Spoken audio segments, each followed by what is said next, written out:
오늘의 사건 반장입니다. 지난 1월 경북 경주의 한 거리에서 20대 남성이 2번이나 연이어 폭행을 당하는 일이 벌어졌습니다. 피해자 가족은 1차와 2차 폭행 가해자들이 서로 아는 사이라고 주장했습니다.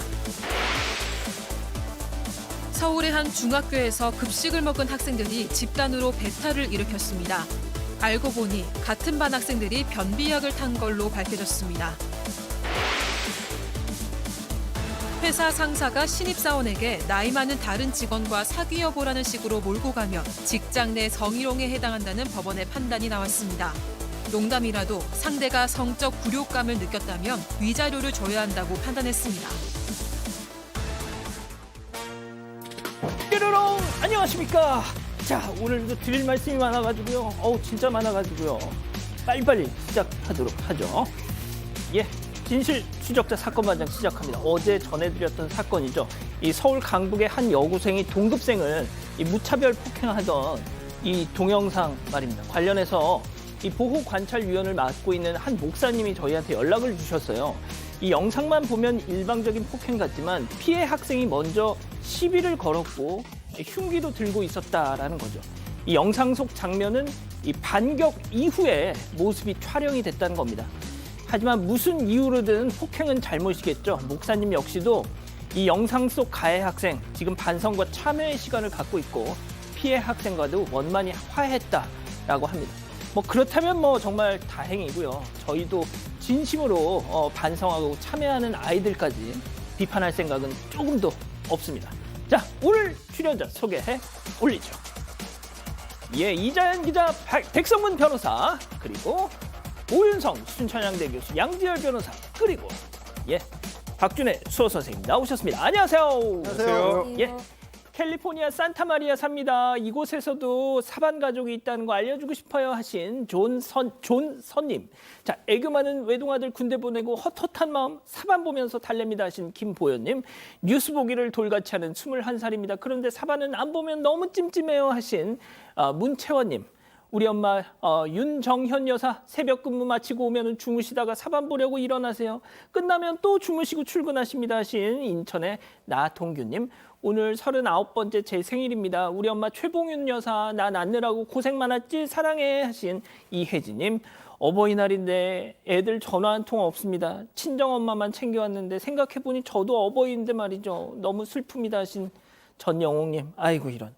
자, 5월 17일 수술 받아요. 마음이 무겁습니다 하신 김미래님, 캐나다의 박효정님, 자스민, 김정민님 모두 사랑하고요. 자, 우리 오윤성 교수님과 양지열 변호사님 두 분이 어버이이신데 카네이션 받으셨습니까 어제? 받았습니다. 진짜. 양 변호사님 말씀이 없으세요? 아이고 이런 어쩜 좋아. 예. 오늘이잖아요 오늘. 네? 오늘 어제구나. 아이고 어쩜 좋으면 좋아. 짧은 거 사네. 아이고 이게 무슨 이 방송사 보내드렸어요. 네. 예? 저는 보내드렸어요. 아니 받으셨냐고. 보내드렸다고. 아니 보내드렸다고. 자녀 여기까지. 아유 방송 사고. 자, 재미는 물론 의리로 함께하는 아세사바 뉴스 6파. 아유 슬퍼라. 대한민국과 전 세계 동포 가족 여러분의 시선을 모아서 출발합니다.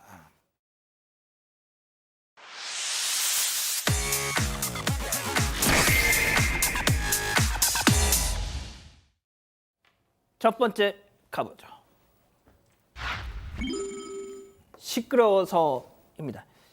한 남성이 말이죠. 이웃을 살해했습니다. 오늘 법원에 출석한 모습 잠깐 보고 가시죠. 피해자에게 한 말 없어요? 우발적 범행 맞습니까? 평소에 자주 싸우셨나요? 왜 살해하셨죠? CCTV 삭제 시도하신 거 맞습니까?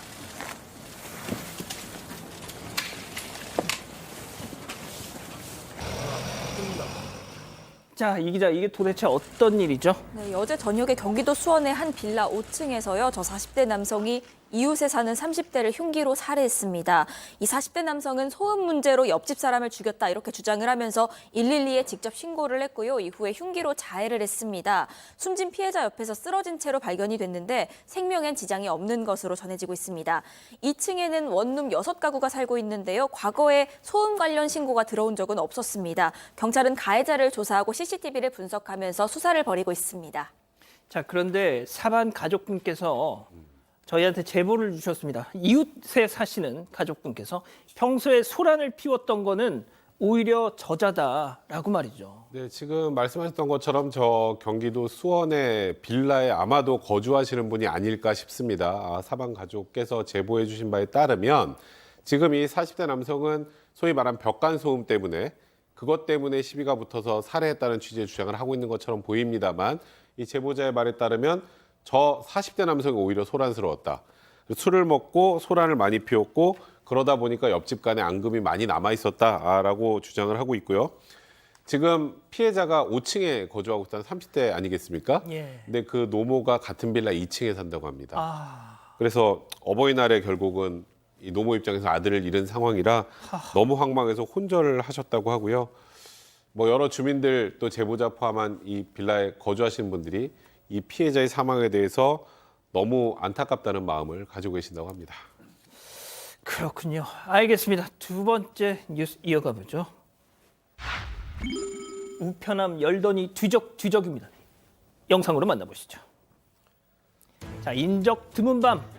주택 안으로 들어가는 저 남성을 주목해 주세요. 자, 우편함 앞에서 밖을 저렇게 한번 슉 쳐다보더니 보고 나서 그 안에 뭔가를 쓱 저렇게 투입을 합니다. 자, 다른 날 지금 계단 밑에 철제 난간 밑에다가 또 뭘 만지작거리면서 끼워 넣는 것 같아요. 그렇습니다. 바로 마약 던지기를 하고 있던 겁니다. 양 변호사님, 정말 큰일인 것이 이제 마약이 집 앞에 배달까지 되고 있는 세상이에요. 그러게 말입니다. 저 30대 남성 중국에서 들어온 마약을 저런 식으로 뭐 철제 난간, 우편함, 통신당잠 이런 것들 있지 않습니까? 다세대 주택에 가능하면 이제 CCTV가 잘 없는 곳을 골라서 이른바 던지기 수법으로 마약을 유통시켰던 것이고요. 중국에서 텔레그램 말고 채팅 앱을 통해서 중국에서 한 400g 가량을 5번에 걸쳐서 들여왔답니다. 그리고 저거를 소분해서 저런 식으로 이 유통을 시킨 거고 29명이 검거됐고 그중에 5명은 구속을 했다고 하는데 글자 그대로 주택가까지 배달이 되는 세상이네요. 자, 알겠습니다. 자, 다음 뉴스도 이어가 보죠. 부끄러움은 나의 몫인가? 자, 사반 가족분께서 보내주신 영상인데요. 정말 황당합니다. 만나보시죠. 자, 뭔가에 홀린 듯 화분 앞에 저렇게 서는 사람. 어머, 이 꽃 예쁘다 하면서 화분을 저렇게 막 뒤적뒤적하죠. 그러다가 그냥 갑니다. 갔어요. 자, 그런데 다시 백스텝. 이번에는 꽃을 움켜쥐고 산삼을 캐듯이 쭉 빨리 좀 쭉 뽑더니 뿌리가 잘 붙었나 저렇게 흙도 막 털어내고 갑니다. 아니, 화분째 들고 가는 건 봤어요. 자, 꽃만 뽑아가는 건 또 뭡니까? 자, 남성인지 여성인지 모자 때문에 구분도 안 돼요, 지금. 저도 꽃이 예뻐서 저렇게 있는 화분을 들고 가는 절도권은 제가 여러 개 봤는데 저걸 저렇게 뽑아가는 건 저도 처음 본 것 같습니다. 아유. 지난 7일 새벽에 이제 광주 서구 금호동의 한 카페에서 수국인데 키우고 있는 수국을 누군가가 저렇게 절도해간 사건입니다. 그러니까 이전에 저 카페에서 화분을 누가 들고 간 적은 있었다고 해요. 근데 지금 이 피해를 입으신 분도 저걸 뽑아가는 사람은 처음 봤다. 이런 얘기를 하시는데 뭐 새벽부터 이게 얼마나 한다고 저걸 뽑아가는지 너무 황당할 따름이라고 말씀을 하시는데요. 근데 우리가 이제 저런 일을 하면 저것도 역시 명백한 절도입니다. 화분 안 들고 간다고 절도 아닌 거 아니고요. 근데 다만 저런 행동을 하는 사람들이 저게 처음이 아닐 것 같거든요. 그럼요. 근데 왜 계속 저럴까요? 처벌이 안 돼서 그래요. 저렇게 사소한 절도 같은 경우에는 경찰에서도 사실 피해 신고를 받아도 그렇게 적극적으로 뭐 무슨 CCTV를 뒤진다거나 수사를 잘 안 한단 말이죠. 저는 저런 일들이 없어지려면 저렇게 작은 일일수록 경찰분들께서 좀 힘드시겠지만 꼭 범인을 잡아서 작나마 내가 이런 행동하면 처벌받는다는 걸 좀 일깨우셨으면 좋겠습니다. 알겠습니다. 자, 이번엔 사진으로 만나보시죠. 자, 신발을 가지런히 벗고 다리를 저렇게 꼰채로 마치 내 집 거실 소파인 듯 편안하게 누워서 휴대전화를 저렇게 보고 있는 남성. 혹시 새로 나온 침대 광고인가요? 아닙니다. 대한민국 수도 서울 지하철입니다. 교수님, 진짜 왜 저러고 사는 걸까요? 저게 이제 한 온라인 커뮤니티에 그 지하철 7호선에 나타나서요. 좌석지게 7개를 차지를 하고 있고 다리를 쭉 뻗고 있는데 키가 굉장히 큰 것 같이 보입니다. 그런데 안방같이 누워 있고요. 누운 채로 이제 휴대전화를 보면서 목격자의 그 증언에 의하면 노래까지 흥얼대고 다른 사람들이 와도 개의치 않았다라고 하는데 통상 저런 행동하기가 정말 쉽지가 않죠. 왜냐하면 영상에 찍혀서 나올 수도 있고 또 실제로 저렇게 사진 찍혀서 나왔지 않습니까? 예. 나는 별로 잃을 게 없다라고 생각을 하는 것이고 내가 이렇게 하는데 누가 어떻게 할 거냐 뭐 이런 식으로 이제 아마 생각을 하고 있는 것 같은데 저도 저 정도는 아닌데 앉아가지고 다리 뻗고 있는 거 보긴 봤어요. 그러니까 그 앉아서 다리를 뻗고 있는 거, 신발 벗고 진짜요? 그거는 제가 봤는데요. 그런데 이제 보통 사람들이 저런 거 가지고 어디 신고를 하기도 좀 애매하고 그렇기 때문에 아마 아까 얘기 나왔지만 저런 행동을 처음에 한 게 아니라 한번 앉아서 다리 뻗어보고 누워보고 뭐 이제 이렇게 실험적으로 해보는 것 같은데요. 저거 좀 인간과 동물의 차이가 부끄러움을 아는 거죠. 사진 다시 한 번만 보여주실래요? 예, 저런 사람들 딱 이렇게 대처하시면 됩니다. 저 배에 있는 부위로 가서 그냥 앉으시면 돼요. 예, 그러면 아야 하고 일어날 겁니다. 자, 다음 뉴스 또 이어가 보죠. 기름 찾아 9m 삽질입니다. 자, 기가 막힌 사건입니다. 영상으로 만나보시죠.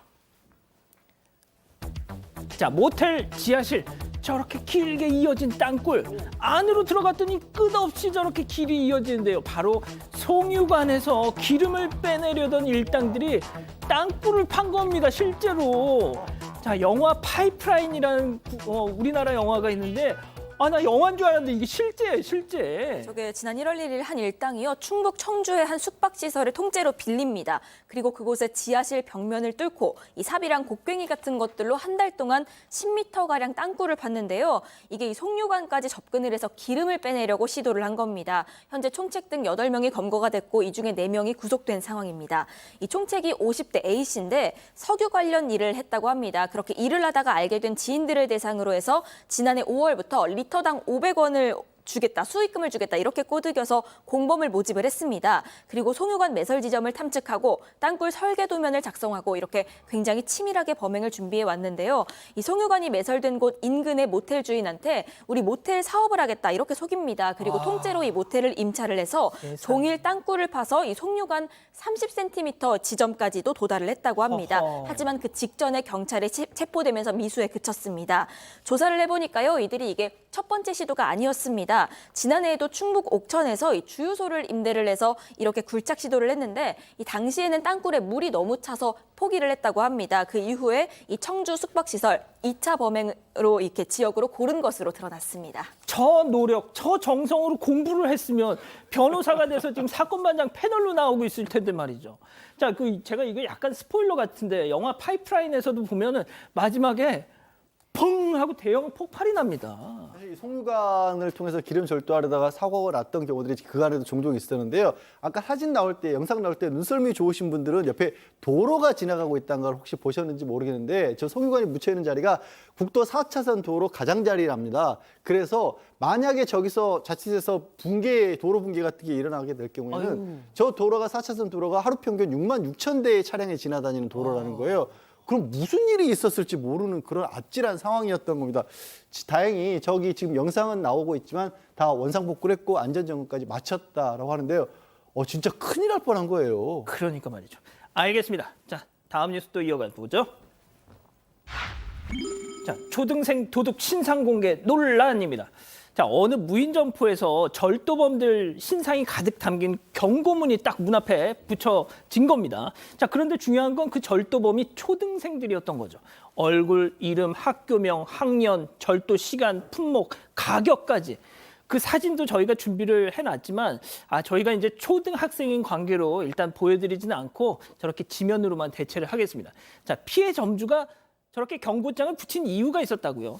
사실 아이들이 지난달 22일이었죠. 이 점포에 들어가서 2번이나 물건을 훔쳤다라고 하면 한 2만 원어치 정도가 되는데 문제가 저는 이런 일이 아이들이 뭔가를 저지르고 났을 때 꼭 부모님들의 대응을 얘기를 하잖아요.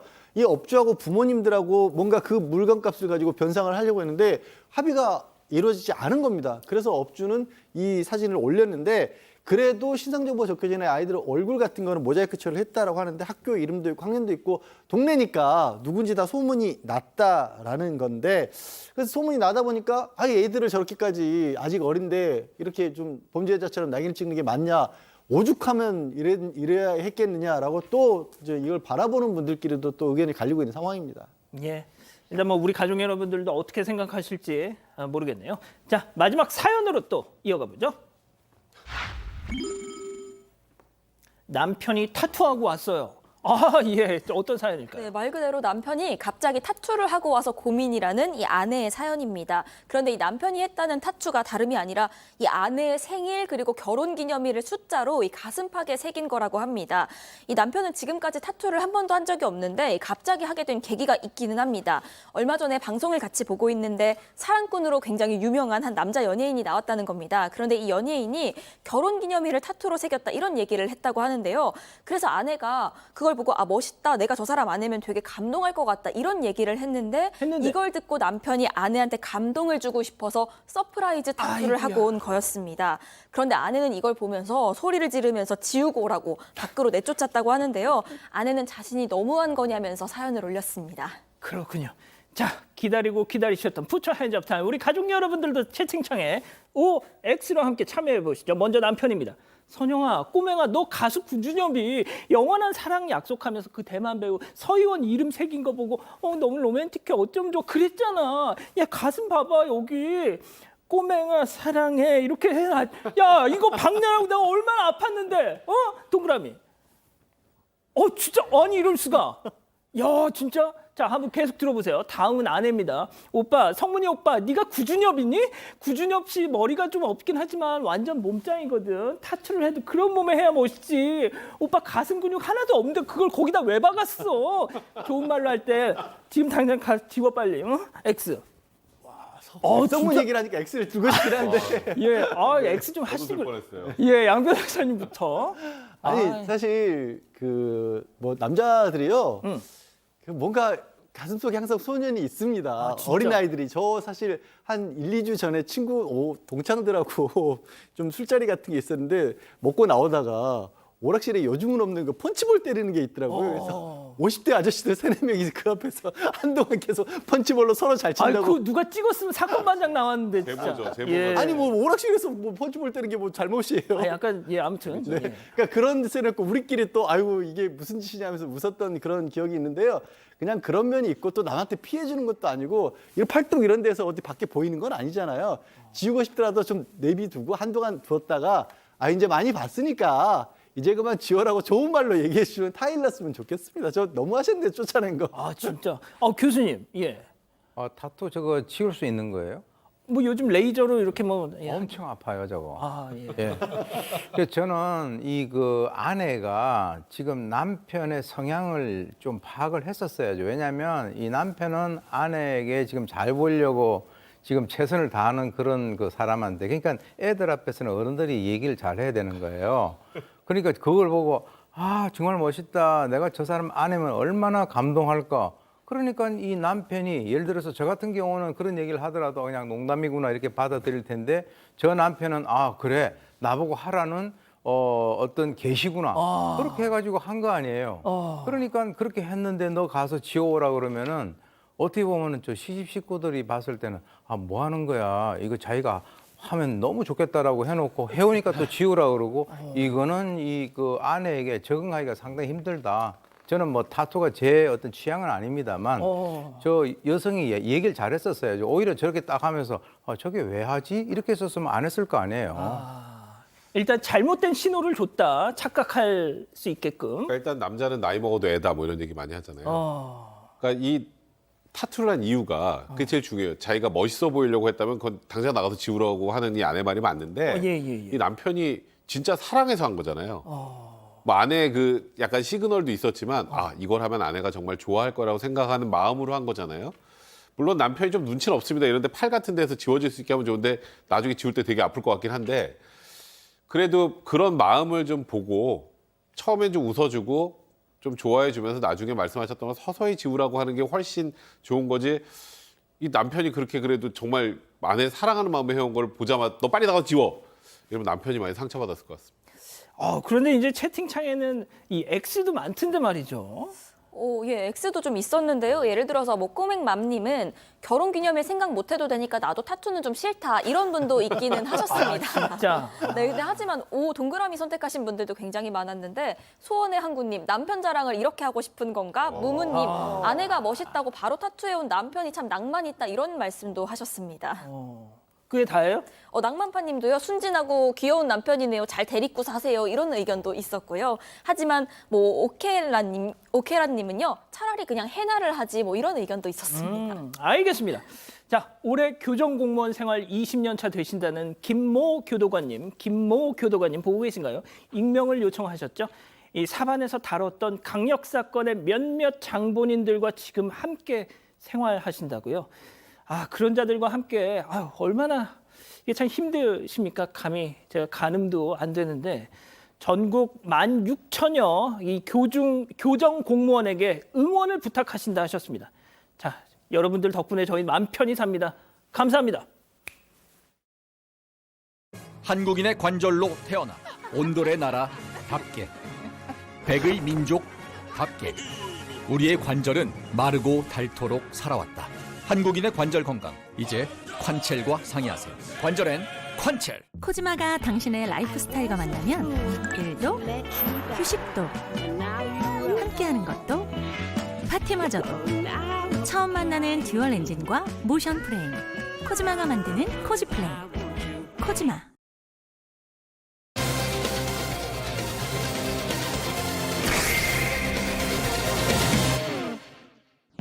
지난 1월 경북 경주의 한 거리에서 20대 남성이 2번이나 연이어 폭행을 당하는 일이 벌어졌습니다.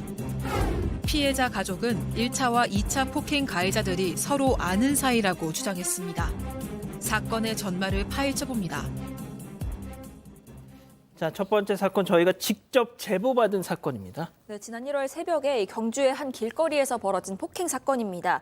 이 제보자인 피해자가 무차별 폭행을 당하는 영상이 있는데요. 일단 사건 당일에 이 상황을 좀 영상으로 전달을 해드리겠습니다.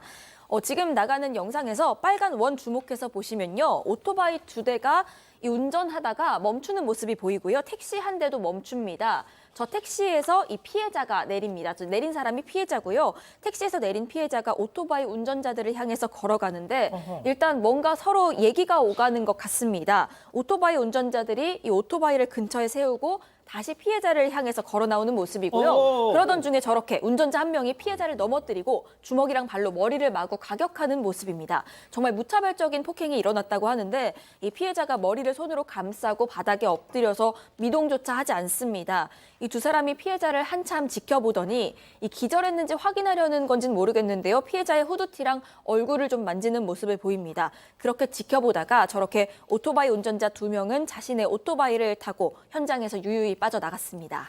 아니, 머리를 발로 차면 이거 죽이겠다는 건데. 그러니까요. 진짜 무슨 원한이 있길래 이런 정도로 집중적으로 폭행을 했는지 좀 확인해 봐야 될 것 같습니다만 피해자 가족의 일단 주장에 의하면 피해자가 조금 전에 보셨던 것처럼 택시에 내리고 저 오토바이 운전자 2명과 일단 언쟁이 있었는데 그 언쟁이 어떤 이유로 생겼는지 정확하지 않습니다. 그런데 저 가해자 중에 한 명이 서로 이제 저 피해자가 아는 거예요. 중학교 후배, 1년 후배였다고 합니다. 그래서 아는 사이였고 그리고 또 한 대 오토바이 타고 있었던 학생 16살 미성년자로 피해자하고 일면식도 없는 사이였는데 지금 보셨던 것처럼 어떤 언쟁이 있었고 어떤 문제가 있었는지 모르겠습니다만 저렇게 얼굴, 막 머리 부분만 집중적으로 가격을 하고 있습니다. 자, 근데 저 지경을 만들어 놓고 가해자는 그냥 현장을 떠났다는 거 아닙니까? 그렇습니다. 근데 이제 실제로 아마 그렇게 해놓고 난 뒤에도 불안한 마음은 있었던 것 같아요. 그래서 그 당시 1월이니까 영하 날씨니까 이 피해자가 저렇게 하고 난 이후에 한 10분 정도 방치가 됐다라고 하는데 이 폭행 가해자가 미성년자인데 이 폭행을 하고 난 뒤에 자기 친구들인데 가서 야, 나 사람 때렸어. 한번 가서 봐줘. 이렇게 얘기를 한 것 같아요. 그래서 이제 이 일행으로 보이는 사람들이 그 우르르 와서 피해자를 이렇게 보는 것이 이제 또 찍혔는데요. 그런데 이제 폭행 가해자 일행 중에 한 명이 이 가해자하고 어떤 같은 일행이다 이렇게 그 얘기를 한 것이 아니라 지나가다가 목격을 한 것처럼 119에 신고를 해가지고 결국 저 피해자는 응급실에 가게 됐습니다. 자, 제가 양 변호사님께 잠시 후에 다시 여쭤보겠습니다. 폭행 사건 여기서 끝이 아니었습니다. 체크포인트 짚어보죠. 보여주시죠. 빨리 보여주세요. 맞고 또 맞았답니다. 자, 이게 무슨 얘기죠? 그러니까 저희가 CCTV 영상에서 본 폭행이요. 첫 폭행이 아니었고 여기에 앞서서 1차 폭행이 다른 장소에서 있었다는 겁니다. 2차 폭행에 앞서서 이 피해자는요. 술집 밖에서 폭행을 당했다고 합니다. 이 술집 밖에서 있었던 1차 폭행의 CCTV 영상은 남아있지 않다고 하는데 그 당시 상황을 저희가 취재를 했습니다. 이 피해자가 친구들과 모임 도중에 술집 밖으로 잠깐 혼자 나갔다가 이 한 무리와 언쟁이 벌어졌다고 합니다. 일행들이 이 친구가 너무 오래 자리를 비우니까 걱정이 돼서 밖으로 나갔는데 이렇게 대치를 벌이고 있는 모습을 목격을 했다고 하고요. 이 친구들이 다툼을 말리려고 했는데 그 사이에 두 명으로부터 각각 얼굴을 두 차례 맞았다는 겁니다. 이 추가 폭행을 막기 위해서 친구들이 이 피해자를 택시에 태워서 집으로 보냈는데 이 피해자가 난 내려야겠다 싶은 마음이 들어서 택시에서 200m만 가서 내렸다고 하고요. 그렇게 택시에서 내린 뒤에 방금 전에 영상에서 보신 그 상황이 벌어진 겁니다. 아, 양 변호사님, 그러니까 이제 아까 CCTV 영상을 봤던 지금 이게 두 번째 2차 폭행이었던 거고 이 일이 벌어지기 전에 한 번 더 사달이 있었던 거군요. 네, 그렇습니다. 그리고 문제가 뭐냐면 그 1차 폭행이 있었던 것과 2차 폭행 사이에 이게 계획적으로 벌어진 일이라는 주장을 지금 피해자 쪽에서는 하고 있는 겁니다. 왜 그러냐면 1차 폭행의 가해자들하고 2차 폭행의 가해자들이 아는 사이라는 거예요. 그리고 지금 들으신 것처럼 1차 폭행이 있고 2차 폭행 장소까지 200m밖에 안 떨어졌는데 거기를 오토바이가 공교롭게 따라와서 그런 다시 폭행을 했다? 이거는 뭔가 애초에 이 폭행을 하려고 의도적으로 추적해 온 게 아닌가 하는 의심이 들고 하고요. 마지막으로 또 피해자가 응급실로 실려갔을 때 그런 얘기를 했다는 거예요. 응급실에 저렇게 맞아서 이 막 치료를 받고 있는데도 뭐 겁에 질려서 그렇게 얘기를 한 것 같은데 쟤들이 우리 집 안다. 나 쫓아와서 뭐 죽이러 온다 그랬다. 이런 얘기를 했다라는 겁니다. 그러면 틀림없이 피해자는 그 가해했던 그 1차 폭행의 가해자들, 2차 폭행의 가해자들 다 알고 그들도 그 1차 폭행 가해자와 2차 폭행 가해자들이 아는 사이였던 걸로 그렇게 지금 추정이 되는 거죠. 자, 정리하면 두 번의 폭행이 있었는데 결국 이 1차 폭행의 가해자와 2차 폭행의 가해자들이 한 무리다, 한 통속이다라는 지금 피해자 측의 주장인 거예요. 경찰의 입장은 뭡니까? 일단 피해자 측에서는 충분히 그렇게 생각할 수 있죠. 1차 폭행이 있고 얼마 떨어지지 않은 곳에서 똑같은 더 심한 폭행이 있었는데 이 가해자들 사이 어느 정도 아는 것 같다는 취지가 이제 피해자 입장인데 문제는 경찰은 좀 다릅니다. 경찰의 입장은 1차 폭행은 일단 서로 시비가 붙었던 쌍방 폭행이고 네. 그리고 2차 폭행이 또 일어난 건 예. 정말 우연의 일치이지 1차 폭행과 2차 폭행 사이에 연관성은 현재까지 없는 것으로 보인다는 것이 경찰의 입장입니다. 글쎄요, 경찰의 저런 입장은 이 피해자 입장에선 조금 납득하기 어려운 좀 일단 그런 얘기 아닌가 싶은데 짧은 시간 동안 하루에 두 번이나 폭행을 당한 저 피해자 일단 앞서 그 상태가 사진으로 나갔는데 교수님. 그렇습니다. 이 피해자 가족들과 이제 취재를 한 그 결과 지금 이제 주장이긴 합니다만은 지금 피해자 상태가 상당히 심각을 했다라고 합니다. 그래서 꼬리뼈 골절로 팔주 진단, 아이고야. 그리고 손에 인대가 이렇게 끊어지고 또 코뼈 골절 등 얼굴 뼈가 부서졌다. 그래서 이제 그 병원에서 진료를 한 그 의사 선생님이 이 사람이 건장한 남성이 아니었었으면은 이 정도 폭력이 가해진 거면 아마 사망했을 가능성도 있다 이렇게 얘기할 정도라고 하는데 아까 여러분 보실 때 누워 있는 상태에서 발로 얼굴을 갖다가 차고 있지 않습니까? 그래서 지금 이 피해자 같은 경우는 해리성 기억 장애를 앓고 있는 상황이기 때문에 사고 당시에 어떤 상황이었는가를 전혀 기억을 못 하고 있다는 거죠. 그래서 아예 그 통째로 기억을 상실을 해서 1차 폭행, 2차 폭행 당시에 어떤 상황이었는가 전혀 기억을 못 하고 오직 이 상황은 피해자에 있는 그 지인들의 얘기 그리고 아까 우리가 봤었던 그 CCTV 이걸 통해서 파악을 하고 있는 그런 상황이라고 합니다. 자, 배 변호사님, 이 1차, 2차 이 두 번의 폭행 사건에 대해서 일단 경찰은 피해자 측의 어떤 그 입장에 일단 힘을 실어주지 않고 있는 상황인데 네, 맞습니다. 그러면은 좀 전하고 싶은 말씀이 또 있다고 들었어요. 일단 지금 1차 폭행 관련해서는 경찰에서 쌍방 폭행이라고 지금 바라보고 있다고 했죠. 근데 피해자 가족 측의 입장에서 보면 아까 조금 전에 오 교수님 말씀하셨던 것처럼 너무 심하게 맞아서 기억이 안 난다는 거예요. 그러면 결국 가해자 측의 진술에 기초해서 판단할 수밖에 없기 때문에 그렇죠. 이거는 가해자 측의 진술을 기초로 해서만 판단한 것이다라는 것이 일단 이 피해자 측의 주장입니다. 그러니까 1차 폭행도 상대방 쪽에서 먼저 넘어뜨렸다는 것이고 2차 폭행 같은 경우는 이것도 역시 피해자 가족의 주장입니다만 그 아까 저 오토바이 내려서 막 머리를 계속 발로 찼던 저 가해자 같은 경우 일단 또 다른 범죄 행위로 수사를 받고 있는 과정에서 또 저런 폭행을 저지른 것이라고 하고 폭행 가해자의 친척이 전화를 해서 뭐 상해를 입힌 것에 대해서 뭐 일절의 죄책감도 전혀 없고 이제 나이가 어린 미성년자라면 우리가 보통 처벌이 좀 약하지 않습니까? 처벌이 약할 거라고 생각하고 자랑하고 다닌다. 그래서 오히려 심리적으로 보복을 당할 것 같다. 뭐 또 보복 범죄를 할 것 같다. 이런 의도가 내비치니 2차 가해를 가한 가해자 같은 경우도 엄벌에 처해야 한다라는 것이 피해자 측의 주장입니다. 자, 이 부산 서면 돌려차기 사건 역시도 피해자가 그 순간 기억을 되살리지 못해서 이 가해자의 어떤 주장들이 사건 초반에 정말 많이 반영됐던 그런 기억이 있지 않습니까? 잠깐 이런 좀 억울할 수도 있는 상황이 생길 것 같은데요. 하지만 일단 오늘 소개해드린 거는 피해자 측의 주장입니다. 만약에 이 가해자 측의 입장에서도 뭔가 하실 말씀이 있으시면은 반론권 보장해드릴 테니까 저희한테 연락 좀 주시고요. 자, 첫 번째 사건 일단 정리하고 두 번째 사건 이어갑니다.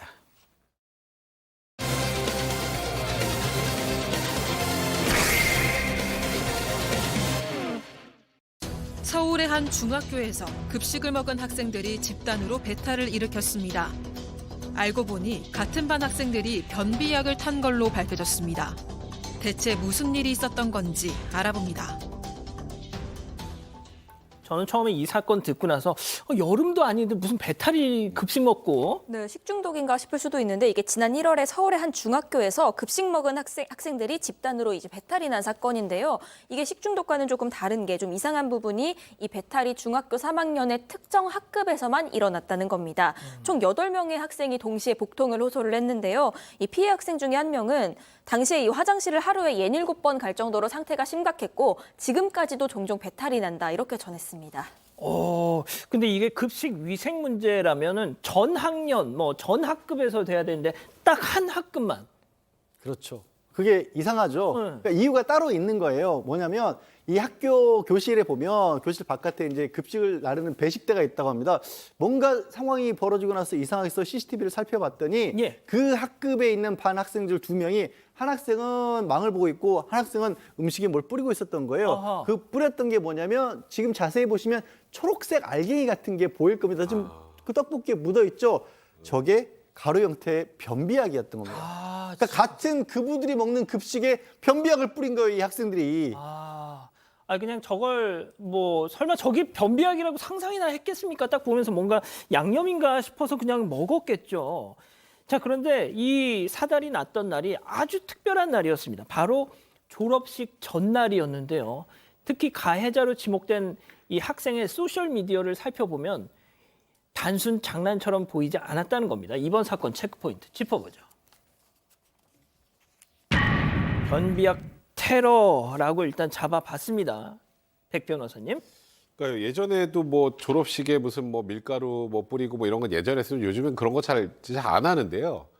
그러니까 이 지금 가해자로 지목된 학생들이 소셜미디어에 이미 예고를 했다는 겁니다. 졸업식 설사 이벤트를 하겠다. 이벤트. 그리고 이게 실제로 졸업식 전날 지금 벌어진 일이지 않습니까? 근데 한 재학생의 얘기로는 12시 20분쯤에 종이 딱 치면 급식이 복도에 딱 준비가 돼 있는데 그걸 이 학생들이 알고 있었던 것으로 보이고 그래서 저기에 빻아서 넣은 저 변비약이 어느 정도 되냐면요. 예. 변비약 30정입니다. 엄청 30알. 많은데 그럼? 30알을 가루로 빻아서 저렇게 떡볶이 음식에다가 넣었던 것으로 보이는데 전형적인 일단 계획 범죄로 봐야 될 것 같습니다. 교수님, 이게 만약에 이제 무슨 알레르기성 쇼크나 그러니까 솔직히 이 약 어떤 약을 복용하느냐에 따라서 이 나타나는 증상 천차만별이지 않습니까? 사람마다. 그렇죠. 이제 그 약을 이용을 해서 그 불특정 다수의 사람에게 어떤 어떤 문제가 있는지를 갖다 전혀 모르는 상태에서 저렇게 장난을 했다. 그래서 이제 이미 거기에서 공개적으로 우리는 변비약 테러를 하겠다라고 얘기를 한 것을 보면 결국 저런 행동에 대해 가지고 별로 이렇게 개의치 않았던 것이 보여요. 그런데 이제 아까 말씀하신 대로 이제 저게 문제가 되니까 학교 측에서는 너희들 졸업식 때 사과를 해라 이렇게 얘기를 했는데 그때도 제대로 하지 않은 것 같아요. 그 주위에 있었던 그 피해 학생들이 봤을 때는 사과도 한마디 안 하고 뭐 길대고 있었다. 그래서 경찰에 신고를 했다는 거죠. 그래서 이제 경찰에서 이 가해 학생들을 상대로 해서 너 왜 그랬냐라고 했는데 근데 이게 말이 안 되는 게요. 몇 주 전 교실에서 컵이 깨졌는데 범인으로 지목받아서 억울해 그랬다. 근데 이 사람들이 복수의 사람들이잖아요. 그런데 교실에서 컵이 하나 딱 깨졌는데 그 주위에 있는 사람들을 전부 다 범인으로 지목했다. 설사 범인으로 지목을 당했다 하더라도 저런 행동을 갖다가 하면 안 되죠. 보통 이 경찰 신고까지 지금 들어간 상태였는데 가해 학생 쪽에서 그러면 보통 야 진짜 미안하다 혹은 합의를 하든가. 자 그런데 여기서 반전이 납니다. 가해 학생 쪽이 오히려 맞고소를 했다는 거예요. 이건 제가 조심스럽게 말씀드려야겠습니다만 이거는 피해 학생들이라기보다 피해 학생들의 부모님들이 결국 할 수밖에 없는 거죠. 맞고소를 한다라는 건. 가해 학생. 네, 이제 가해 학생들의 이 가해 학생들의 이 얘기는 내가 공개 사과를 하는 도중에 급식 피해 학생이 교탁을 밀려서 내 손가락을 다쳤다. 그럼 상해겠네요, 그죠? 그리고 또 하나 본인들을 단체 채팅방에서 모욕했다라고 하면서 이제 뭐 모욕죄 등을 기초로 해서 수차례 오히려 사과나 무슨 이 합의가 아닌 고소장으로 역으로 공격을 했었다는 겁니다. 하하. 요즘에 이제 이 학폭위 같은 경우도 이 학교 폭력 피해 신고가 들어오면 일단 학폭위가 열리는데 그럼 가해 학생들도 역시 맞신고를 한다는 거예요. 그런 식으로 해서 이제 어떻게 보면 학교 폭력 이 피해 신고 제도를 이런 식으로 뭐랄까요? 이 건에 뭐 국한되는 얘기는 아니지만 약간 이른바 물타기를 하는 그런 사례들이 왕왕 보고가 되는데 맞고소를 했다니까 저도 일단은 약간 그런 느낌이 듭니다만 일단 뭐 예단은 않겠습니다. 자, 학교나 교육청의 의견이 나온 게 있습니까? 네, 그런데 이 중학교 측에서는요, 이게 졸업식 전날이었잖아요. 이 학생들이 졸업한 상태다 이런 이유로 적극적인 조치를 안 한 상태인 걸로 보입니다. 일단 당시에 담임교사는 학교를 옮겼고 사건 직후에 이 학생들도 더 이상 이 학교의 학생이 아니기 때문에 조사할 권한이 없다 이런 입장인 건데 하지만 이 교육청의 설명은 약간 달랐습니다. 고등학교 진학 전에는 사건이 발생했던 중학교에서 이 조사랑 후속 조치를 할 수 있다 이렇게 밝혔습니다. 자, 양 변호사님, 일단 학생들이 16살, 그러니까 촉법 소년은 아닌 것 같아요. 네. 자, 그러면은 검찰이 어떻게 했습니까, 이거? 일단 경찰에서 상해죄 적용을 해서 검찰의 기소 의견으로 넘겼고요. 검찰에서 조사를 해본 결과 말씀하신 것처럼 촉법소년은 아니어서 처벌은 가능한데 다만 미성년자이기 때문에 이걸 형사재판을 받게 할 수도 있고 가정법원에 보낼 수도 있거든요. 가정법원 소년부로 송치를 했습니다. 그러니까 어쨌든 굉장히 뭐 범죄는 맞지만 아직은 처벌보다는 교화 쪽에 검찰은 무게중심을 두고 가정법원에 보낸 겁니다.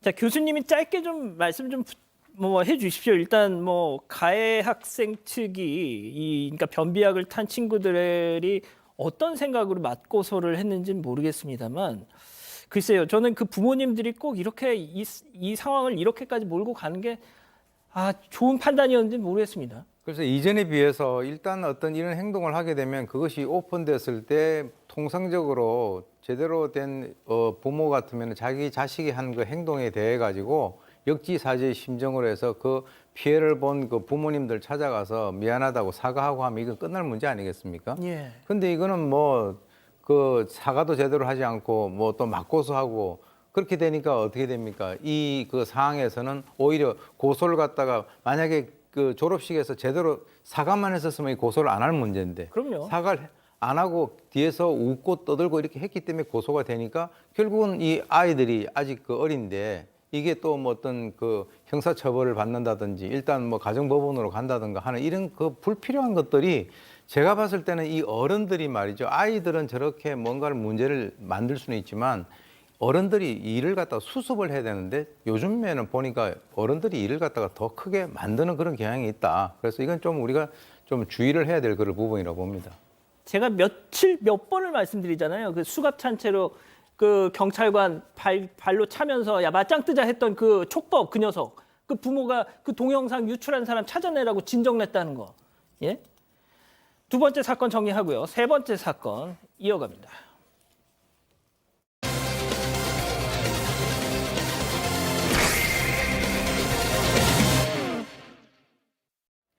지난 2020년 한 신입사원이 상사들과 점심 식사를 함께 하게 됐습니다. 식사 중 한 상사가 어디에 사느냐라며 개인적인 질문을 던졌는데요. 신입사원이 대답하자 다른 상사는 당시 자리에 없던 다른 부서 직원을 언급하면서 그 직원도 거기 사는데 둘이 잘 맞겠네라고 합니다. 알고 보니 그 직원은 신입사원보다 20세가량 많은 미혼 남성이었는데요. 신입사원이 선을 그었지만 상사는 멈추지 않고 식사 내내 그 직원과 이어주려는 듯한 발언들을 이어갔습니다. 결국 여성은 소송까지 냈다고 하는데요. 도대체 어떻게 된 일일까요? 도대체 어떻게 된 일입니까? 일단 이게 이 신입사원이 2020년도에 입사를 했는데요. 그 이듬해 그러니까 2021년도에 그 옆 부서장을 비롯해서 상사 3명이랑 점심 식사를 할 일이 생긴 겁니다.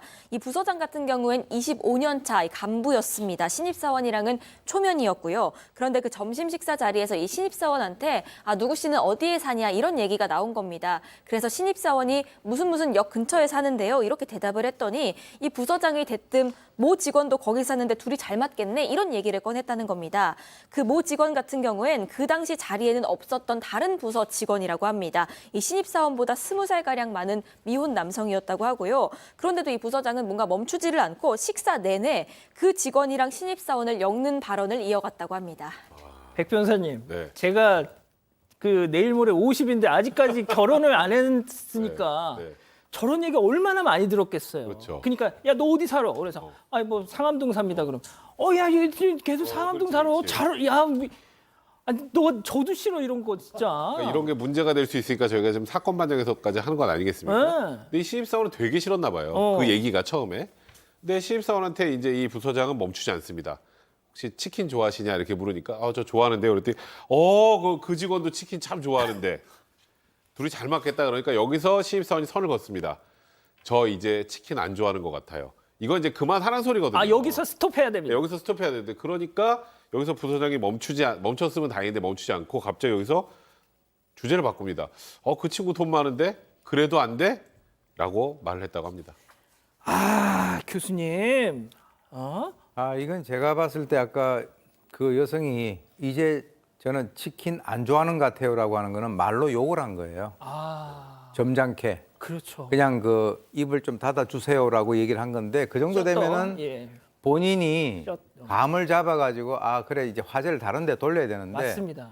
그때부터는 이제 어떻게 보면은 더욱더 집요하게 여성 입장에서는 상당히 좀 약간 천박하게 만들어 버리는 거죠, 분위기를. 그러니까요. 그래서 이게 이제 해당 그 기업의 커뮤니티에 상당히 그 공론화가 됐고요. 이 사측은 인사 조치를 통해 가지고 두 사람을 분리했고 이 부서장에게 견책 3일 징계 처분을 내렸는데 지금 이 그 여성 같은 경우는 이 신입 사원이 정신과 치료를 받고 지금 온 지 얼마 안 됐는데 휴직까지 하게 됐다. 그러면서 이제 손해배상까지 냈다라고 하는데 참 이게 그 감각이 없는 그 윗사람 때문에 여러 사람들이 피곤하고 힘든 그런 상황 같습니다. 양 변호사님 진짜 그 우리 가족 여러분 딱 그 눈치 챙겨 진짜 눈치 챙기란 말을 이럴 때 써야 됩니다. 그리고 이건 법적으로 굉장히 심각한 사안이 돼버린 겁니다. 이 신입 직원 같은 경우 당연히 너무나 힘들었기 때문에 손해배상 청구 소송을 했고요. 1심, 항소심 다 모두 이 정신적 피해에 대해서 위자료 배상을 하라고 그랬는데 혹시라도 잘 모르시는 분은 이 두 가지를 좀 기억을 해주셨으면 좋겠어요. 직장 내 성희롱이 어떨 때 해당하냐면 이 상하 관계에 있을 때, 그러니까 이게 직장 상사가 한 얘기지 않습니까? 그리고 이 직원 신입사원 같은 경우에는 중간에 완곡하게나마 이게 싫다라고 나 치킨 이제 싫어할래요라고 거부 의사 표시를 했잖아요. 그러니까 상대방이 원하지도 않는데 상하 관계에 있어서 거부하기 힘든 자리에 있는 위치에 있는 사람에게 성적 굴욕감, 혐오감을 주는 발언이나 행동을 하면 되는 거고요. 주의해야 될 점은 남녀 관계일 때는 아직까지 우리 법원은 남자 쪽이 조금 더 우월한 지위에 있다라고 합니다. 이 점 주의하셔야 되는데 어쨌든 재판 보고 봤을 때 나이도 안 따져, 환경도 안 따져, 돈만 많으면 그러면 그런 얘기를 듣는 이 직원 입장에서 얼마나 굴욕감이 느껴지겠어. 배상해줘야 된다고 그랬고 더 이거 그럴 수밖에 없는 게 이 기업에서도요. 그 기업 내부에서 성희롱 예방 교육하면서 우리 회사에서 이런 일이 있었는데 앞으로 다시는 있으면 안 됩니다라고 교육 자료로 썼어요, 이 사례를. 진짜요. 자, 관련해서 이 부서장이 또 억울하다고 항변을 했다는데 과연 재판부의 판단은요? 일단 우리가 성희롱 하면 딱 떠오르는 말이 뭘까요? 그러니까 이제 약간 야한 농담 혹은 뭐 음란한 농담 같은 성적으로 좀 수치심을 불러일으킬 만한 얘기, 이걸 우리가 많은 분들이 이제 성희롱이라고 생각을 하시는데 성희롱은 그게 끝이 아닙니다. 조금 전에 양지열 변호사 말씀하셨던 것처럼 상하관계를 기초로 해 생기는 성적 굴욕감, 그다음에 느끼는 혐오감, 이런 것도 직장 내 성희롱에 해당하기 때문에 지금 이 부서장은 옛날을 살고 계시는 것 같아요. 현재가 아니고. 그러니까 이게 무슨 성희롱이야. 나는 그 20살 높은 저 많은 직원하고 좀 잘해보라고 한 거지. 요 정도 생각을 했던 것 같은데 이건 명백한 직장 내 성희롱으로 판단하면서 위자료로 300만 원을 지급하라고 판단했습니다. 자, 교수님께 제가 마지막으로 여쭐게요. 자, 비슷한 사건 하나 더 짚어보겠습니다. 세 번째 사건 체크포인트 짚어보죠. 꽃뱀에 엮이면 이건 또 뭘까요? 네, 또 다른 사건인데요. 이번 사건은 지난 2018년 3월에 그 서울대학교 교직원들 사이에서 있었던 일입니다. 이 한 부서의 실장이 입사한 지 3일째 된 피해자랑 이 식사를 하다가 그 당시에 이 사회적으로 이슈가 되고 있던 특정 성폭력 사건이 있었습니다. 이 사건 언급을 한 겁니다. 그러면서 이 실장이 피해자에게요. 그 해당 사건의 가해자가 꽃뱀한테 엮인 거다. 이 기관장은 어떤 부하 직원 만나느냐에 따라서 망할 수도 있기 때문에 네가 관장님을 잘 보필해야 한다. 이런 얘기를 한 겁니다. 이 발언이 문제가 되면서 이 같은 해 8월에 이 실장과 피해자의 공간 분리 조치가 내려졌는데 이걸 두고 이 실장은 피해자한테 기본이 없다, 버리장머리가 없다라면서 폭언까지 했습니다. 야, 진짜 이런 사람들이 아직도 진짜 있네요. 저도 이 사람이 한 얘기들을 몇 가지를 보고 제가 아주 어렸을 때 이상하게 좀 꼬장꼬장한 이상한 어르신들이 있었는데 그때 이런 얘기 들었던 것 같은데 희미한 기억 속에 그 수준의 말이에요. 무슨 얘기냐면 여자는 능력이 떨어진다. 여자라서 이 일을 못한다. 이래서 여자들 데리고 일을 못하겠다. 그러면서 심지어 이 수습 직원이었잖아요. 가정교육까지 언급을 합니다. 이건 넘지 말아야 될 선을 계속 넘는 거예요. 그리고 나서는 자꾸 말대답하는 거 아닌데 뭐 대학 나왔냐? 입사한 지 얼마 안 되는데 연가 쓰는 입사한 지 얼마 안 돼 연가라는 걸 쓴다는 것은 쓸 수 있다라고 돼 있기 때문에 쓰는 거예요. 학교에서 교직원이 가르쳐야 되는 교직원이 이런 황당한 말을 한두 마디가 아니라 계속해서 했다는 거예요. 다른 직원들 뻔히 듣는 데서도. 자, 그것도 서울대 교직원이. 자, 교수님, 결국 징계위원회에 회부됐다는데요. 예, 그렇습니다. 징계위원회 회부가 돼가지고 이 서울대에서는 성희롱과 인권 침해성 발언을 했다라고 이제 그 이유로 2019년 3월에 정직 3개월 처분을 내렸습니다. 그러니까 이제 이 그 실장이라는 그 사람이 징계 사유는 모두 사실이 아니거나 또는 피해자의 과장된 진술에 근거한 것으로서 일부 사유가 인정이 된다 하더라도 이거는 내가 하급자를 일 잘 하지 못하는 하급자를 질책하는 과정에서 이루어진 거기 때문에 정직 3개월은 너무 무겁다. 이렇게 소송을 제기를 갖다가 했다는데 글쎄요. 본인이 판단할 문제는 아닌 것 같네요. 예. 자, 백 변호사님. 네. 꼭 그냥 이거예요. 그 후배 좀 혼내다 보면 그런 말도 할 수 있지. 약간 이런 생각이에요, 지금. 저는 정직 3개월이 너무 가벼워서 문제면 문제지 이게 무겁다고 생각한 것 자체가 더 문제라 생각이 드는데 아까 뭐 일부 내용 사실도 아니고 나는 하급자를 좀 질책하는 과정에서 이루어진 언덕이니까 이건 너무 심하다는 건데 꽃뱀이라고 얘기한 건 본인도 인정했습니다. 아까 꽃뱀 관련 얘기를 한 걸. 동석한 사람들도 다 이해했고요. 다 들었고. 이거는 피해자뿐만 아니라 동료 직원들의 근무 의욕까지 다 떨어뜨리는 조직 문화에 끼친 악영향이 매우 심대한 사건이다. 그러니까 원고의 청구는 당연히 기각이었던 겁니다. 조금 진짜 좀 사건 반장 좀 잘 보세요. 예. 자, 오늘 세 번째 사건 이렇게 정리하고요. 사건 연구소 이어갑니다.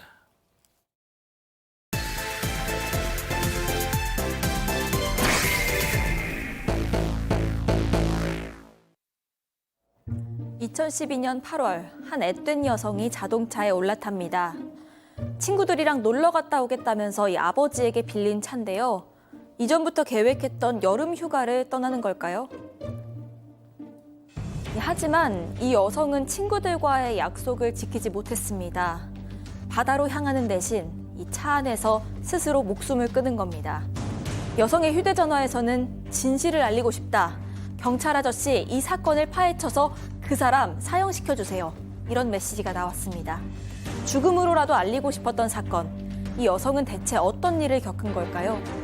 오늘 사건 연구소는 아르바이트생의 마지막 메시지를 따라가 봅니다. 예, 오늘은 시작하기 전에 제가 한 말씀 좀 드리겠습니다. 저희가 이제 이 사건 연구소를 통해서 과거 사건들을 이렇게 소환하다 보면은 아무래도 가장 염려가 되는 게 해당 사건의 피해자 가족분들이죠. 예. 겨우겨우 묻어놨던 이 아픔을, 고통을 어쩌면 다시 저희가 끄집어내는 게 되기 때문입니다. 하지만 이렇게도 좀 생각해 주셨으면 좋겠어요. 잊지 않기 위해서라고요. 잊지 않기 위해서. 여러분을 잊지 않았고 앞으로도 잊지 않기 위해서라고 말이죠. 자, 이 10여 년 전에 있었던, 저 기억이 납니다. 그때. 예, 차근차근 풀어보죠. 네, 일단 이게 2012년 8월 10일 그리고 오후 5시쯤이었습니다. 충남 서산의 한 야산에서요. 이 23살 이모 씨가 차 안에서 숨진 채로 발견이 됩니다. 이 씨는 그날 오후에 친구들이랑 놀러 가겠다면서 아버지 차를 빌렸습니다. 그리고 야산으로 차를 몰았던 것 같고 극단 선택을 한 것으로 보이는 상황이었습니다. 이 씨는 아동미술을 전공하고 있는 대학생이었는데요. 이 마지막 한 학기를 남겨두고 휴학을 한 상태였습니다. 가정형편 때문에 아르바이트를 쉬지 않고 신입생 때부터 해왔다고 하는데 이 씨는 이 자신의 휴대전화에 진실을 알리고 싶다 이런 내용의 메시지를 남깁니다. 그 내용이 친구들아 도와줘, 경찰 아저씨 이 사건을 파헤쳐서 그 사람 사형 좀 시켜주세요 이런 내용이었고요. A4 용지로 4장 분량 유서를 남겼습니다. 유서에 나왔던 그 사람이 누굽니까? 이 씨가 지목했던 건 아르바이트를 했던 피자집 사장, 당시 37살 안모 씨였습니다. 조금 전에 피해자 유서 관련된 얘기를 간단하게 해주셨는데 제가 좀 더 정리해드리면 살기 위해서 그를 만나러 갔다. 치욕당한 몸을 소독하고 싶다. 뭔가 성적인 폭행을 당했다라는 그런 걸 암시하는 내용이고요. 또 TV에서 일어난 일이 실제 나한테 일어나고 있다. 치욕스럽고 고통스럽고 모욕스럽다. 그리고 그가 나에게 협박을 계속하고 있다. 나를 죽일까 봐 너무 공포스럽다. 근데 사실 이 다음이 너무 안타깝습니다. 그래서 대신 내가 죽는다. 죽어서 진실을 알리겠다. 내가 당한 일을 인터넷에 띄워 알려달라. 그리고 좀 전에 말씀하셨던 것처럼 이 사건을 파헤쳐서 그 사람을 사형시켜달라라는 말이 있었고요. 중간에는 이런 말도 있습니다. 이 순간에도 나를 이렇게 협박한다. 토할 것 같다. 이런 문구가 있는 걸로 봐서는 유서를 쓰던 그 순간까지도 이 가해자로부터 협박을 당했던 것으로 볼 수 있습니다. 자, 아르바이트를 했던 이 피해자에게 사장이라는 자가 정확히 어떤 짓을 했던 겁니까? 이 그 피해자 같은 경우는 2012년 초부터 이 피자집에서 하루에 6시간씩 그리고 6개월 동안 일을 해오면서 한 달에 한 6, 70만 원 정도 받은 것으로 알려져 있는데요. 바로 이제 피자집 사장이 이 가해자로 지목된 이 씨인데요. 이 사람은 유부남에다가 아이까지 있었는데 알바를 딱 시작하고 난 이후부터 이 피해자에게 사귀자라고 찝적대기 시작을 했어요. 그래서 만나주지 않으면 나 죽겠다. 너 아니면 내 죽는다. 이런 식으로 협박을 했는데 실제로 이 씨가 이제 그 아르바이트를 그만둬버리고 나중에 이제 남자친구를 사귄다라고 하는 그 사실을 갖다 알게 되고 너 어떻게 그럴 수 있냐라고 굉장히 심각하고 강한 협박과 집착을 이어왔다는 거죠. 제가 봤을 때는 어떤 그 강제로 성폭행 같은 걸 하고 이 사실을 너 남자친구라든가 주위에 있는 사람들에게 알리겠다 이런 식으로 아마 협박을 한 것으로 저는 추정이 되는데요. 이제 그 다른 알바생이 이 옆에서 이걸 봤다는 거죠. 그래서 이제 숨진 그 이 씨가 아르바이트를 그만두고 난 이후에 바로 이 피자집 주인이 뭐라고 연락을 갖다가 하면 울면서 잘못했다라고 비는 모습을 갖다가 봤다는 것을 봤을 때 아마도 이 남성이 그것을 가지고 이 그 학생에게 끊임없이 협박을 하면서 자기 의도대로 끌고 나가려고 했었던 그것을 바로 이 피해자가 못 견뎠었던 것 같습니다. 자, 변호사님. 그런데 뭐가 됐든 이 협박은 되게 장기간에 걸쳐서 지속적으로 있었던 것 같은데 갑자기 이런 선택을 하게 됐던 뭔가 있었던 건가요? 그 협박의 지속성이 어느 정도였냐면 이 사장이라는 사람이 자기 SNS 프로필 사진에 음식 회 뜨는 데 쓰는 그 흉기 있지 않습니까? 그걸 프로필 사진으로 해놨다는 거예요. 그리고 협박성 문구까지. 그렇게 지속적으로 협박을 하다가 이 피해자가 극단적인 선택을 하기 하루 전날, 그러니까 친구들과 여행을 가기로 했을 때 아예 밤에 한밤중에 집 앞으로 찾아왔다는 겁니다. 집 앞으로 찾아와서 할아버지 할머니 계시고 부모님도 계신데 동네 소리조리 뭐 죽이네 살리네 고함을 지르니까 피해자가 이걸 좀 수습을 하려고 무마를 하려고 밖으로 나가는데 거기서 다시 둔기로 협박을 해서 바로 숙박업소로 끌고 가서 성폭행을 한 거예요. 성폭행을 하고는 심지어는 이 피해 여성의 수치스러운 모습을 사진으로 찍고 협박을 했답니다. 너 앞으로 내 말 안 들으면 이거 유포하겠다. 저는 이게 도대체 그런 짓을 저지른 거예요. 근데 20대 초반에 이 여성이 이걸 어떻게 감당합니까, 이 상황을? 감당하기 힘들었겠죠. 그런데 그럼에도 불구하고 주변에 도움을 요청했더라면 하는 결과론적이지만 안타까움도 든단 말이죠. 네, 그런데 이 씨가 이 도움을 요청을 못한 이유가 있었을 수도 있겠다 이런 생각이 좀 들기도 하는 면이 있습니다. 일단 이 씨의 이 2살 위에 오빠가 있었는데요. 이 사건 8년 전에 교통사고로 숨졌다고 합니다. 그리고 아주 어린 늦둥이 남동생을 하나 뒀고 이 씨는 부모님과 그리고 할머니, 할아버지까지 한 집에 살았습니다. 그러니까 어쩌면 이미 아픔을 한번 겪었는데 이 부모님에게 또다시 상처를 주면 안 된다 이런 생각이 있었을지도 모르겠다 이런 짐작만 좀 할 수 있는 상황이겠고요. 이 씨는 대학에 다니면서 꾸준히 아르바이트를 해왔습니다. 이 중장비 기사인 아버지가 등록금은 대줬지만 용돈은 스스로 벌어서 사용을 했다고 합니다. 1학년 때부터 아르바이트를 해서요. 2학년 때는 뭐 피아노 학원에서 보조교사로 일을 하기도 했고 2011년에는 이 4학년 1학기를 마치고 세상 경험도 하고 싶다면서 휴학을 합니다. 그리고 장애인 시설에서 보조교사로 일해왔다고 하고 그러다가 2012년부터 이 피자 가게에서 아르바이트를 하기 시작을 한 겁니다. 자, 이렇게 착하고 예쁜 딸을 하루아침에 잃은 부모님의 심정. 자, 저희가 이게 당시의 모습이어서 참 조심스럽긴 합니다만 그래도 일단 한번 준비를 했습니다. 그 피해 여성의 당시 어머니의 목소리 한번 들어보시죠. 또 아빠가 허리를 디스크 때문에 수술을 했어요. 지난 7월 달에. 그리고 장마 있고 막 이러면 저희는 아빠가 노가다다 보니까 또 일이 없어요. 그건 한 달 넘게. 엄마 아빠한테 자기가 조금이나마 도움이 되게 하려고 그래서 시작했던 것 같아요. 눈치를 전혀 못 챘어요. 아빠는 지금 맨날 하는 얘기가 그거예요. 왜 우리가 그런 눈치를 못 챘지? 왜 우리가 그런 얘기, 그냥 그 얘기 계속. 이제 와서 그 얘기를 하면 뭐하냐고 그랬어요. 제가 오히려 제가 그 얘기를 했네. 답답해가지고 서로가 답답해서 지켜주지도 못해놓고 그럴 만큼 아무런 눈치를 못 챈 거예요. 예, 양 변호사님. 예.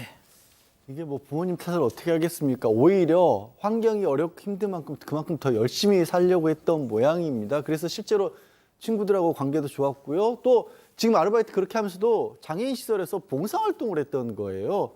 그런데 이 일은 도저히 그렇게 버텼던 피해자로서 버틸 수가 없었던 것이고 참 친구들하고 바다에 놀러 가기로 해놓고 놀러 가지 못한 채 결국 극단적 선택을 했고요. 마침 또 장례식을 치르는 날 그때 친구들과 약속했을 때 바닷가에서 입으려던 그 옷이 택배로 도착을 했답니다. 부모님들이 그 옷을 어떻게 받아들이셨겠어요? 눈도 못 감고 세상을 떠나서 어머님이 이 숨진 피해자의 눈을 감겼다고 합니다. 백 변호사님, 네. 뭐 저희가 이제 말미에 다 또 설명을 드리겠지만 이놈은 진짜 나쁜 놈입니다. 저는 과연 이런 사람을 인간이라고 부를 수 있나라는 생각이 들 정도인데 어쨌건 본인이 좋아해서 집착해서 따라다니면서 이런 범죄까지 저질렀던 거 아니겠습니까? 그런데 일단 피해자가 사망을 하게 되면 본인이 크게 처벌받을 수 있다고 생각했는지 갑자기 본인의 사촌 동생에게 경찰서 가서 이 피해자 이 씨 사망을 좀 확인해봐라. 경찰 당연히 알려주지 않죠. 그러니까 그 다음에 아예 이 씨의 빈소에 본인이 아니라 사촌 동생을 보내서 이 피해자가 사망했다는 걸 확인하고 그 다음에 무슨 행동을 했냐면 이 씨하고 주고받았던 메시지에는 온갖 협박과 모든 게 다 들어있지 않겠습니까? 예. 이제 본인이 나중에 처벌받을 때 중하게 처벌받을까 봐 그 메시지부터 삭제를 하면서 증거인멸에 들어갔습니다. 교수님이 일단 뭐 포렌식을 통해서 다 복원이 됐겠죠. 네, 당연히 복원이 됐습니다. 그 내용들을 보게 되면 상당히 좀 충격적인데요. 뭐라고 얘기하냐면 이 피해자에게 내 업보가 콩만 먹는 거야. 너 나한테 죽는 거야. 이게 뭐냐면 나 감방 가면 될 거 아니야. 나 겁나는 거 하나도 없어. 이런 식으로 이제 얘기를 한 것 같고요. 그러니까 오히려 이 피해자가 하라는 대로 다 할 테니까 이성을 잃지 마세요. 제가 추정컨대는 뭐 어떤 나체 사진 같은 거 찍은 걸 갖다가 퍼뜨린다든가 이렇게 한 것 같습니다. 그러니까 너 내가 안 죽이면 내가 속 터져 죽을 것 같다. 뭐 이런 식으로 이제 협박을 했고요. 이틀 만인 8월 12일 날 이제 이 사람이 구속이 됐습니다. 그런데 여기서도 어처구니 없는 주장을 합니다. 서로 사랑하는 사이였다. 그리고 합의에 의한 관계였다. 이 사람 유부남에다가 자기 자식도 있다면서요. 만나주지 않아서 사진을 보낸 거다. 이렇게 주장을 했고요. 그리고 이제 유서를 들이대니까 우발적으로 화가 나서 내가 그런 거고 이번이 처음이었다. 이런 식으로 변명으로 일관을 했습니다. 자, 스스로 극단적인 선택을 하고 나니까 죽은 사람은 말이 없습니다. 그랬더니 가해자라는 놈이 지 유리한 대로 다 우리는 서로 사랑했던 사이였고 합의를 했었고 우발적이었고. 양 변호사님. 그때 당시에 이제 이런 유사한 사건들이 있을 때마다 논란이 되긴 합니다만 결국에 이 피해자의 죽음을 가해자의 잘못으로 돌릴 수 있느냐가 문제가 됐던 겁니다. 그러니까 스스로 목숨을 끊은 걸로 봐야 되느냐 아니면 이 상황에 쫓겨서 사실상 이 목숨을 끊김을 당한 거냐 이건데요.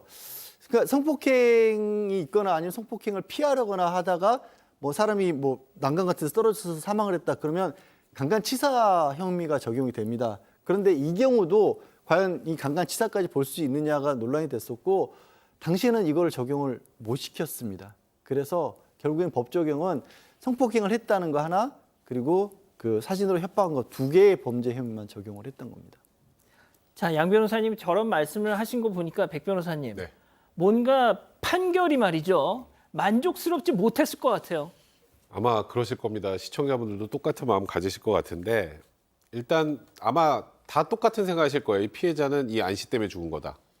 그건 아마 법이 아니라 그냥 그럼요. 우리 일반인의 상식으로 이렇게 판단하시겠지만 법적으로 인과관계 문제가 인정이 되지 않았기 때문에 검찰은 어쩔 수 없이 강간죄와 협박죄만으로 기소를 하면서 대신에 검찰에서는 법에다 감정을 좀 집어넣습니다. 이걸 어떻게 감당하겠느냐 이 피해자가. 이거는 사실상 살인이나 다름없다라고 해서 통상적으로 이 성폭행보다 높은 형량인 징역 12년을 구형을 했는데 예. 1심 재판부도 어느 정도 그 부분을 받아들여서 예. 징역 9년을 선고했습니다. 근데 하지만 이제 우리 양형 기준이라는 게 있죠. 이제 성폭력이라는 경우 보통 이제 5년에서 7년 선고가 되는 게 보통이기 때문에 A라는 법원에서 받는 거하고 B라는 법원에서 받는 거 형량이 차이가 나면 안 된다라는 것 때문에 항소심 가서는 그 나름의 이 양형 기준의 상향인 징역 7년을 선고하면서 저 징역 7년이 확정이 됐습니다. 그러니까 말 그대로 재판부에서는 결국 원칙을 따를 수밖에 없었던 겁니다. 7년. 교수님, 이미 나왔어요. 이 사장이란 자. 지금 이거 보고 있을 수도 있습니다. 아내도 있고 아이도 있었습니다. 유부남이었는데 자신의 가게에서 알바를 하고 있던 이 여대생을 이런 식으로 몰고 가서 극단적인 선택을 하게 만들었는데 그때 이 변호인 측에서 뭐라고 했냐면요. 얘 우울증이 있었다. 그러니까 어떻게 해서든 죽은 자는 말이 없다 그냥 다 몰아갔던 겁니다. 세상에. 그런데 7년 이미 나와가지고 자유의 몸이 됐어요. 그런 얘기를 하는 사람들은 자기 딸이 이런 일 당하면 유쾌해지겠습니까? 우울하죠, 당연히.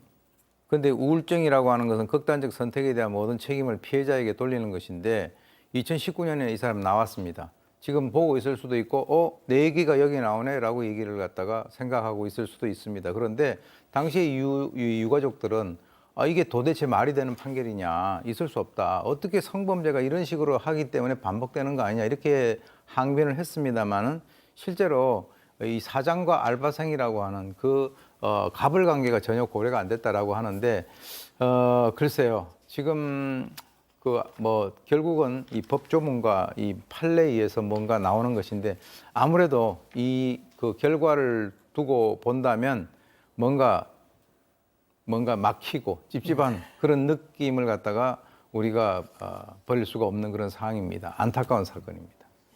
이 피해자 유족뿐만이 아니고 말이죠. 저자가 가맹점주로 있었던 그 피자 체인점 망했습니다. 다 망했습니다. 한 사람에게만, 한 가족에게만 피해를 끼친 게 아니었어요. 그 피자 가맹점, 다른 전국에 있던 이 가맹점 식구들을 모두 다 자, 일단 이 정도로 정리하겠습니다. 분위기 바꿔서 글로벌 픽 이어가죠.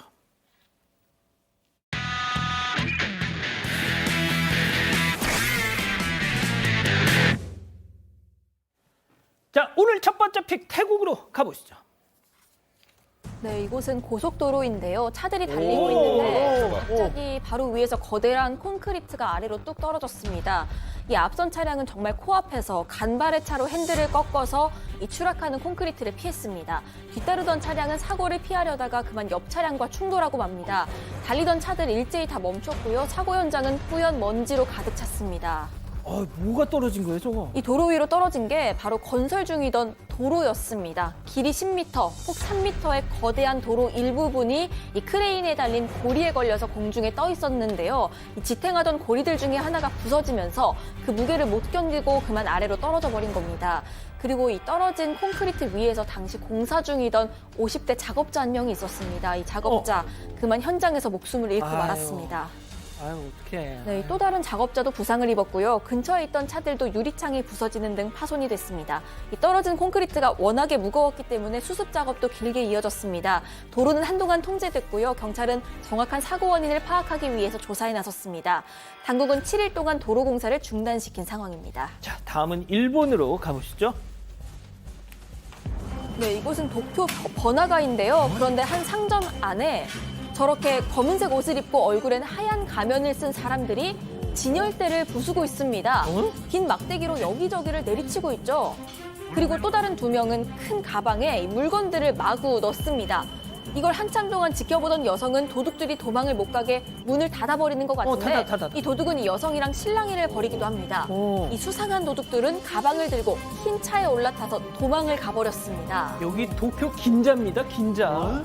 네, 이들이 노린 상점은요, 이 긴자의 고가 명품 시계를 파는 곳이었습니다.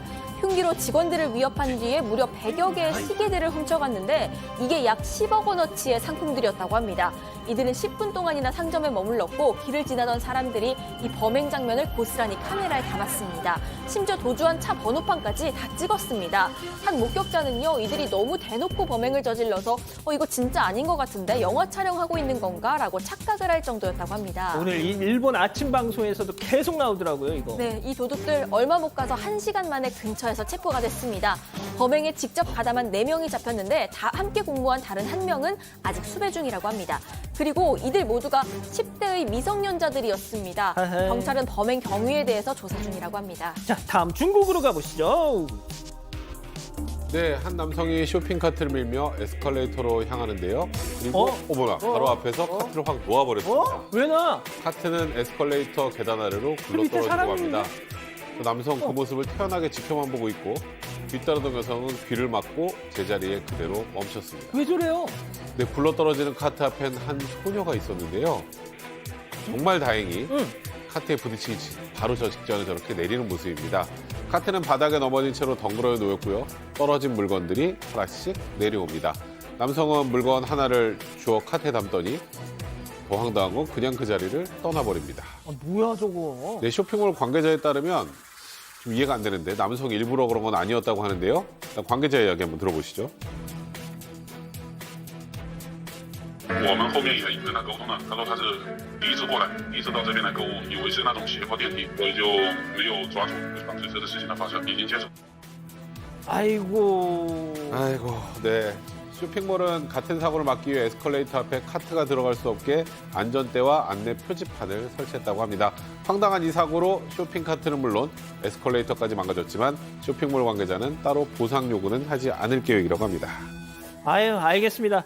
오늘 앞에서 뭐 사건이며 사건 연구소 좀 내용이 많아서 오늘 글로벌 픽은 좀 짧게 준비했습니다. 자, 사랑하는 사건 반장 가족 여러분, 행복한 밤 보내시고요. 저희는 내일도 별이 6개 반, 4반, 6반 저녁 6시 반에 다시 옵니다. 안녕히 계십시오.